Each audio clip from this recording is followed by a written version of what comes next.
pessoal, aqui quem fala é a professora Isabela de Artes Visuais e no vídeo de hoje a gente vai falar um pouquinho sobre o modernismo no Brasil. Vamos lá? Cidade de São Paulo, 1922, Semana de Arte Moderna do Brasil. Um dos maiores eventos, né, da arte brasileira, marcou a introdução do modernismo no Brasil, marcou os artistas que são definidos como mais importantes. Acredito eu que Tarsila do Amaral é conhecida por todos. Aconteceu no centenário da independência. Inclusive, existe uma proposta de um grande evento, né, para os 200 anos da independência brasileira, também em São Paulo, né, mas o foco agora é especificamente a Semana de Arte Moderna. Né, então, ela teve como, né, grande motivação o fato de que o Brasil estava atrasado, sim, ainda estava muito coligado com os acontecimentos do neoclassicismo, do romantismo, do realismo também, mas aí faltava um pouco, né, de modernismo, de mudança, né, de fato. E aí, em fevereiro, né, de 1922, em 3 dias, não foi exatamente uma semana, ocorreu no Teatro Municipal da cidade, esse teatro aqui, lindíssimo, esse grandíssimo evento que marcou a arte brasileira.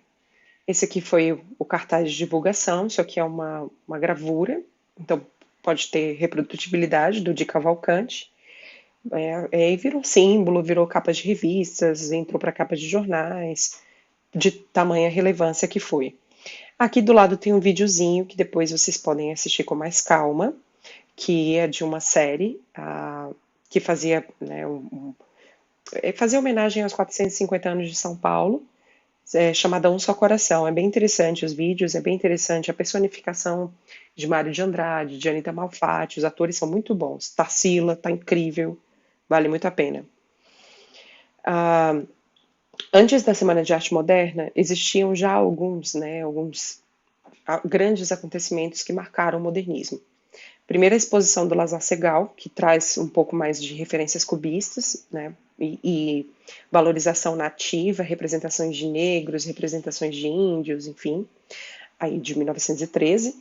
Em 1914 ocorre a exposição da Anita Malfatti, que aí ela é super marcada pela crítica de Monteiro Lobato. Ele destruiu a Anita Malfatti, ela entrou numa depressão super profunda, sofreu bastante, mas não desistiu. Em 1917 ela vai fazer novamente uma grande exposição que vai marcar também a cultura brasileira. A arte da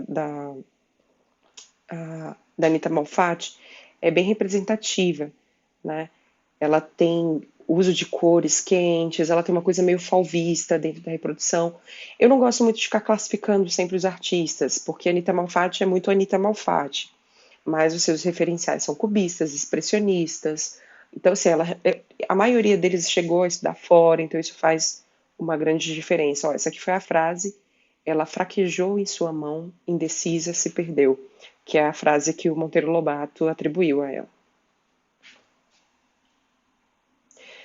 Aqui é a capa da revista Claxon, que foi uma revista que começou a ser publicada em 1922, no mês de maio, com a intenção de manter a parte literária modernista, a parte artística, divulgações, grandes acontecimentos importantes, né, das artes. Bom, isso aqui é a programaçãozinha que eles recebiam, né, dos participantes. Então, assim, o Graça Aranha era quem fazia a abertura. Sim, foi super chacoteado, mas marcou no final das contas. Não foi bem visto inicialmente e depois vai ter, né, sua grande relevância na história do Brasil. Anita Malfatti, a maior, né, representante do modernismo no Brasil. Eu vejo ela mais ligada, né, ao que acontecia na Europa. Eu acho Tarsila mais nacionalista, né, então eu vejo características mais nacionalistas, tanto nela quanto no Di Cavalcanti. Di Cavalcanti fazia representações das pretas, das miscigenações, da cultura do samba, né, então tinha uma ligação bem, bem forte mesmo com o Brasil. Né. Olha só, bem interessante a forma como ele construía os sombreamentos, com cubismo.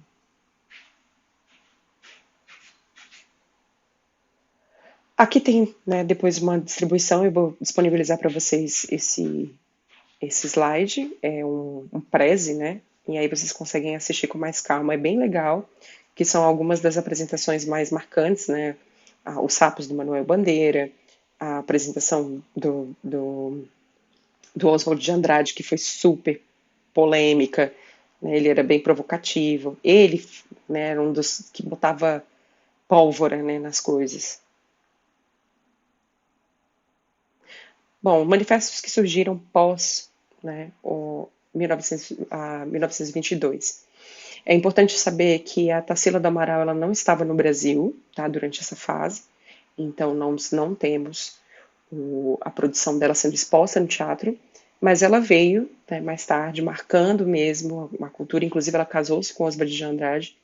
Dentro desse casamento surgiram, né, não só a relação afetiva entre os dois, mas surgiram movimentos importantes, né, como o movimento pau-brasil e o antropofagismo, que aí tem a ver com uma das obras mais icônicas, é a Abaporu.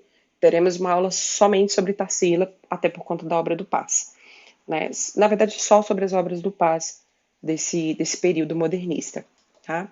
Outro movimento que surgiu também é o Verde e Amarelo. Todos esses, movimento Pau-Brasil, movimento antropofágico e o Verde e Amarelo, todos eles estão coligados com nacionalismo. Então, assim, o tempo todo retratando cultura popular brasileira, retratando sobre bases da cultura brasileira, indígena, africana, e solidificando mesmo os ideais nacionalistas que ainda estavam muito, muito frágeis. Até porque uma das maiores críticas é a forte influência europeia na cultura do nosso país.